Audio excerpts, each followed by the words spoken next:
माननीय नरेंद्र दामोदर दास मोदी और राजा बाबू।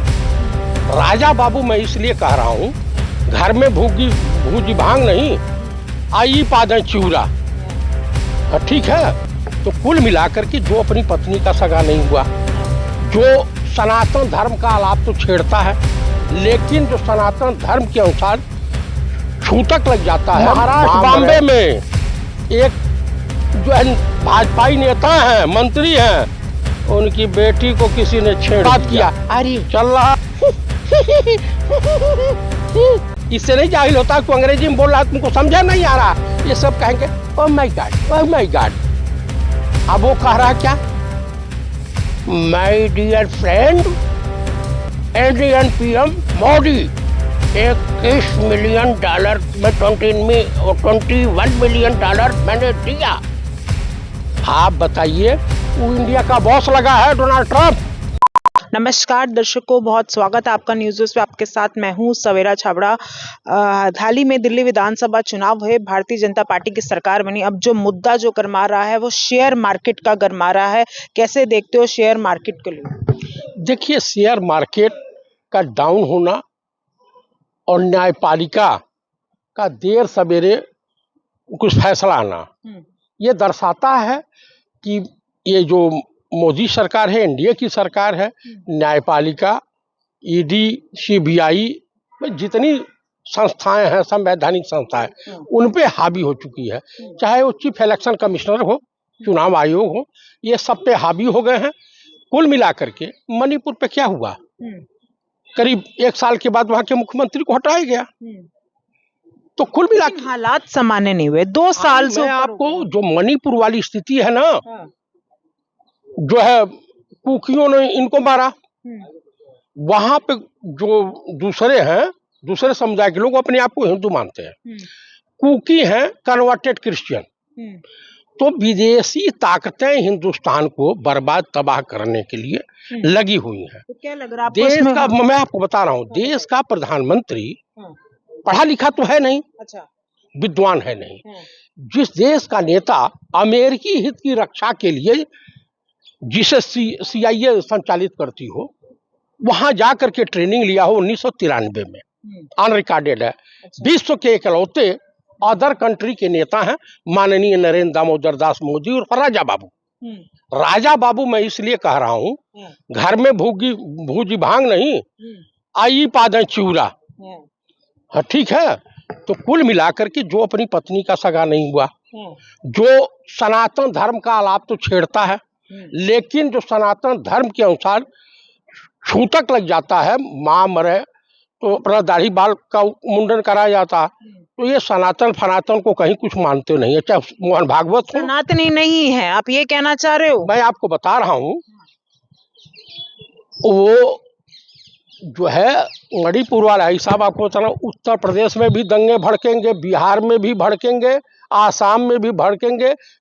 आप खुद सोचिए कि जो हिंदुस्तान में सीरियस बम ब्लास्ट हुआ करते थे, वो एक बैग काहे थम गए। आप बताइए, आतंकवादी हमले होते थे, काहे एक बैग थम गए। मोदी जी आए, सुधार हो गया। आपको मैं बता देता हूँ, अगर चोर को चौकीदारी दे दीजिए, वो तमाम चोरों को जानता है, और जिस मोहल्ले का वो चौकीदार होगा, वहाँ चोरियां बंद हो जाएंगी। वो कहते हैं कांग्रेस आतंकवाद फैलाती थी, आतंक फैलाती थी। आप कह रहे हो मोदी जी आए तभी तो सब बंद हो गया। आपको बताऊं, प्रज्ञा ठाकुर किसकी थी? कांग्रेस की थी, भाजपा की थी ना। मालेगांव बम ब्लास्ट में थी ये। अब मैं शराब दे दूं, अरे तुम साध्वी है। इसके ऊपर पहला FIR जानते हैं कि कौन करवाया था? शिवराज सिंह चौहान की सरकार ने। एक जोशी थे, उसको गोली मारी थी। 307 का पहला मुकदमा मध्य प्रदेश में इसके ऊपर लागू हुआ था। ये महा मोटरसाइकिल से पैंट शर्ट पहन करके तर से सवार होकर के फरार हो जाती थी। उसमें क्या प्रज्ञा ठाकुर? आप मुझे बता दीजिए, दिल्ली की CM बनी है, गालीबाज है, क्या बक देगी, कोई भरोसा नहीं। अच्छा, आप मुझे बताइए कि अभी दिल्ली वालों को तोहफा मिलने जा रहा है, मुफ्त बस सेवा जो है वो बंद। उसके बाद आप आए दिन देख रहे हैं कि ये प्लांटेड वे में कि हम ये मकान ब्रह्मपुरी में है ना, दिल्ली में, ये छोड़ के जा रहे हैं, बिकाऊ है, ये है, वो है। 8-10 लोग ऐसे अपने घर के आगे पोस्टर लगा रखे हैं। पोस्टर लगा रखे हैं। वो कौन है? बीजेपी के। क्योंकि 13 नंबर गली में मस्जिद है, तो 13 नंबर में हो या 14 नंबर में हो, हम किसी गली में हो तो हमारी मकान बेचने का क्या वहाँ कुछ नहीं, आपको पूरा मामला नहीं पता। 12 नंबर गली में वहाँ मस्जिद थी, 13 नंबर गली में उन्होंने वो कहा है कि वहां पर घर बनाया, जगह ली, और अब वो जो बंदे जिन्होंने घर बनाया उसको ट्रस्ट को दे दिया, पीछे वहां पर मस्जिद बना रहे हैं। हालांकि एमसीडी की तरफ से वहां पे बोर्ड लगा हुआ है, वो मस्जिद नहीं बन रही, वो घर बन रहा है, लेकिन वहां पर दावे हो रहे हैं कि वो मस्जिद बनाई जा रही है। तो कहीं ना कहीं ये दंगे फैलाने वाली बात हो रही है। देखिए, चूंकि बिहार का इलेक्शन आने वाला है, उसके बाद आसाम और केरला का है, बंगाल में इलेक्शन है, तो ये जान दीजिए, ये डिस्को प्रोग्राम भाजपा का जो है पैतृक, जो इनका आनुवांशिक संगठन है, सब तरह इस तरह के सक्रिय हो जाएंगे। आप उत्तर प्रदेश देखिए, बहराइच में दंगे फैलाए गए, कौन था? बहराइच दंगे में वहां का विधायक, भाजपा का विधायक खुद FIR कराया था। तो ये जो 500,000 रुपये के लिए झंडा उठाए फिर रहे हैं, ये दंगे की भेंट चढ़ते हैं। आप बताइए, कुंभ के मेले में भगदड़ में कितने लोग मर गए, ढेला फर्क पड़ा? हाई धीरेन्द्र शास्त्री, सरकार को फर्क नहीं पड़ा, कोई फर्क नहीं पड़ता भाई। कोरोना काल में लाखों लोग मर गए, कई लाख लोग मर गए, तो यहाँ कम होगा? भाई, आपके पास आने का रिकॉर्ड है कि 65 करोड़ लोग आए, मरने वाले का रिकॉर्ड नहीं है। मैं डिग्री नहीं दिखाऊंगा, मेरा क्या करोगे? तो डिग्री दिखा तो रहे हैं, दिखा रहे हैं, लेकिन पब्लिक को नहीं दिखाएंगे। कोर्ट में गूगल पे चल रही है, हर जगह चल रही है, पूरे हर जगह न्यूज चैनल में चल रही है। आप क्या बात? आप बताइए, मोदी जी हमसे उम्र में बड़े हैं, 75 साल के हो गए हैं। 74 साल के व्यक्ति को लाडला बोलते हैं। हमारे वहाँ लाडला जानते हैं किसको बोलते हैं? पुत्र को बोलते हैं। नीतीश कुमार इनकी औलाद है। आप मुझे बताइए, ये कौन सा नशा करते हैं? सस्ता नशा करते हैं, गांजा पीते हैं, चरस पीते हैं, आकी अफीम खाते हैं, क्या सुल्फा लेते हैं, कुछ समझ में नहीं आता है। ये आदमी कब क्या बक जाएगा? आप बताइए, आज जेलेसी, यूक्रेन के राष्ट्रपति आंख पे आंख डाल करके डोनाल्ड ट्रंप से बात किया। अरे इससे नहीं जाहिल होता कि अंग्रेजी में बोल रहा, तुमको समझा नहीं आ रहा। ये सब कहेंगे oh my god, oh my god. अब वो कह रहा क्या? My dear friend, Indian PM Modi, $21 million में 21 मिलियन डॉलर मैंने दिया। आप बताइए, वो इंडिया का बॉस लगा है डोनाल्ड ट्रंप। स्वर्गीय श्रीमती इंदिरा गांधी ने निक्सन को 45 मिनट वेट करा दिया था 1971 में। और ये कहां से कहा लाल आंख दिखाएंगे? अरे पूरे दुनिया भर में डंका बजता है मोदी जी का, बजता है। इसने हिंदुस्तान की नाक कटवा दी, बेरोजगारी से लोग परेशान हैं। हिंदुस्तान की नाक नहीं कटवाई है, पूरी दुनिया में नाम रोशन किया है। अरे मनो क्या चाहती थी? 4 जूता खा करके वहां से आते, बिन बुलाए तो गए हुए थे। इनको जो आपका विदेश मंत्री S जयशंकर है, अब तो पड़ा रहा बुला लीजिए ना, बुला लीजिए, जबकि वहां अम्बेसडर बुलाया गया, विदेश मंत्री अम्बेसडर की जगह चले गए थे।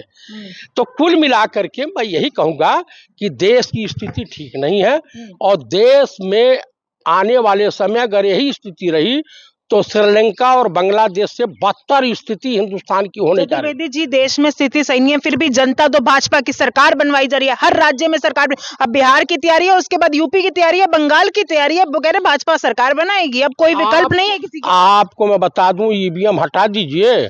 फिर EVM पे आ गए। मैं आपको बता रहा हूँ, EVM हटा दीजिए। बताइए, एक ही नंबर का वोटर दिल्ली में है, एक ही नंबर का वोटर बंगाल में है, एक ही नंबर का वोटर महाराष्ट्र में है, एक ही ID है, सिर्फ नाम इधर उधर हुआ, चेहरा वही है। आप मुझे बताइए कि कैटरीना कैफ वहां बॉम्बे मोटर और दिल्ली में कैटरीना मलिक हो जाए, उत्तर प्रदेश में जाके कैटरीना चतुर्वेदी हो जाए, चेहरा तो वही होगा ना, वो तो नहीं बदलेगा। इलेक्शन कमिश्नर मानने को तैयार हो गया ना कि ये गलतियां हुई हैं। तो जो 60 लाख 70 लाख वोटर जो हर जगह घूम रहे हैं, बिहार में घूमे ना, इतना जूते जूते पीटे जाएंगे, इनके बीएलओ कर्मचारी पीटे जाएंगे कि चूल हिल जाएगी और जनता दौड़ा दौड़ा के रोड पे मारेगी। अब वो दिन आने वाला है, ये भाजपाई भगवा वस्त्र पहनना छोड़ देंगे। आपको मैं बता रहा हूं, बड़ा बयान दे रहे हो, बड़ा बयान दे रहा हूं और जिम्मेदारी के साथ दे रहा हूं। हमारा है देश को नरक बना दिया। माधुरी बुच का इनकी मम्मी लगती हैं, उसको गिरफ्तार करके जेल क्यों नहीं भिजवाते? अड्डानी इनके क्या रिश्तेदार लगते, फूफा लगते हैं? गौतम अड्डानी चौथा आदमी। आप मुझे बताइए कि अमेरिका में नहीं जा सकता, दुनिया में टिकट कटा लेगा गौतम अड्डानिया, लेकिन अमेरिका नहीं जा सकता। हिंदुस्तान की बर्बादी में अगर इतिहास लिखा जाएगा तो दो होंगे, एक तो इस तरह से खत्म परशुराम, दूसरे चंद्रबाबू नायडू जो अपने उसको क्या बोलते हैं, अपने ससुर को धोखा दिया था, एनटी रामाराव को। तो ये दोनों जो है हिंदुस्तान की बर्बादी में इनका भी योगदान है। अच्छा, आपको मैं बताऊं कि आप हिंदुस्तान की स्थिति इस समय क्या है? क्या स्थिति है आपके हिसाब से? 100 करोड़ लोग गरीबी रेखा से नीचे जीवन यापन कर रहे हैं। मैं आपको बता दूं, ये कहते हैं ना कि 80 करोड़ 85 करोड़ लोग को मैं 5 किलो राशन देता हूं, 85 करोड़ लोग गरीबी रेखा के नीचे जीवन यापन कर रहे हैं ना। आज बैंकों की हालत क्या है, जीडीपी की हालत क्या है, हिंदुस्तान की इकोनॉमी की हालत क्या है? अभी एयर चीफ मार्शल ने क्या बयान दिया था कि हमारे प्लेनों में, फाइटर प्लेनों में पेट्रोल नहीं है, फ्यूल नहीं है भरने के लिए कि हम प्रैक्टिस भी कर सकें। तो आप सोच लीजिए कि क्या स्थिति है। और इनके आप बताइए, शेयर मार्केट से तमाम लोग पैसा, फिर है कौन जीवन बीमा निगम है, उसमें से पैसा लोग निकाल, LIC से उसमें से पैसा निकालना लोग शुरू कर दिए। जो सरकारी कर्मचारी, प्राइवेट कर्मचारी की हमारा हर महीने हमारे सैलरी से इतना पैसा जाएगा, उन्होंने ब्रेक लगा दिया। ये तो लुटेरा है, चंगेज खां का बाप है ये तो जो मोहम्मद गोरी का भी अब्बा निकला। अच्छा, कहेगा oh my God, oh my God, oh my God. आपको मैं बता दूं कि हिंदुस्तान के हिंदू समुदाय के लोग अभी क्या, इससे दुर्दिन आएगा। अच्छा, हाँ, इससे दुर्दिन आने वाला। अभी तो दिल्ली में आपको नजारे दिखाई दे रहे हैं ना। अभी तो कहीं सरकारी जमीन पे लोग गरीब दुखिया रह रहे थे, उनको उजाड़ा जाने लगा है, बुलडोजर चलने लगा है, कहीं हिंदू मुस्लिम की बात आने लगी है। उत्तम नगर में देखिए कि झूठे छेड़छाड़ का। महाराष्ट्र बॉम्बे में एक जो है भाजपाई नेता हैं, मंत्री हैं, उनकी बेटी को किसी ने छेड़ दिया, चल रहा है, और उसके बाद धरती पीट रहे हैं। तो कुल मिलाकर के ये देश में औपचारिक घोषणाएं बाकी रह गई हैं। देश आर्थिक रूप से दिवालिया हो चुका है, अनौपचारिक तौर पे तो हो ही चुका है। हाँ, आप मुझे बताइए, आप RBI के ये बताइए कि अडानी का तुम 65,000 करोड़ था, 60,000 करोड़ माफ कर दिया।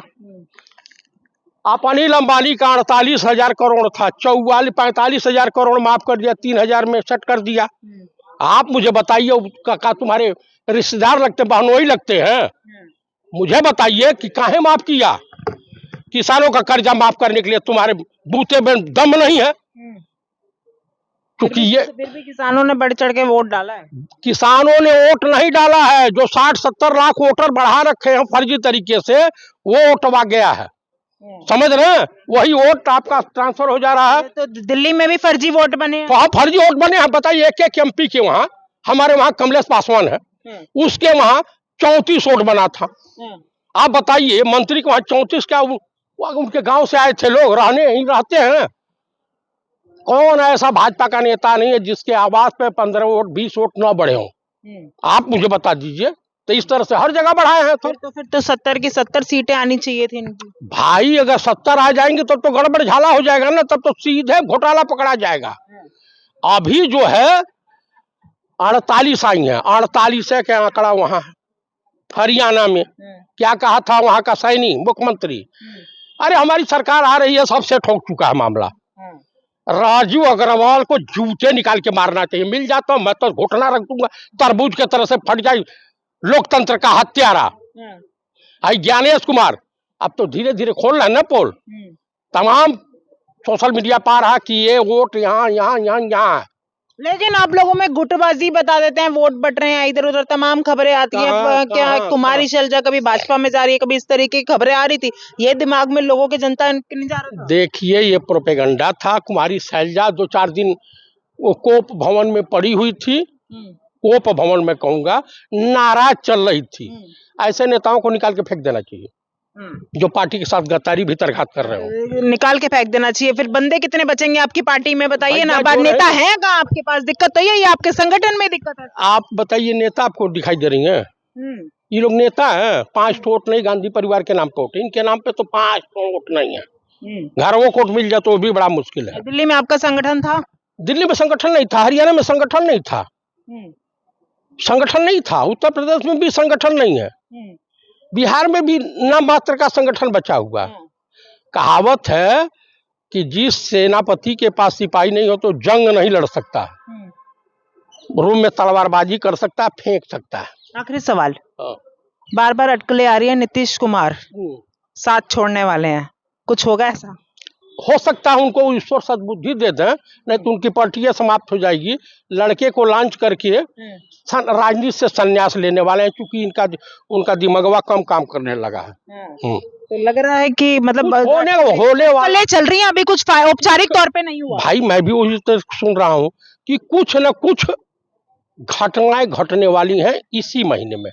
होली के बाद या होली से पहले कुछ ना कुछ हो जाएगा। तो चतुर्वेदी जी ने बड़ा दावा कर दिया, कुछ ना कुछ कमाल होने वाला। बिहार में अटकलें चल रही हैं, क्या नीतीश कुमार जी वाकई में अपने बेटे को दे देंगे सारा गांव के? क्योंकि राजनीति है और बिहार की राजनीति तो सब जानते हैं, कौन पलटता है कब पलटता है पता नहीं लगता। आप लोगों की क्या राय है हमें कमेंट करके बताइएगा। फिलहाल के लिए इस वीडियो में जय हिंद जय भारत।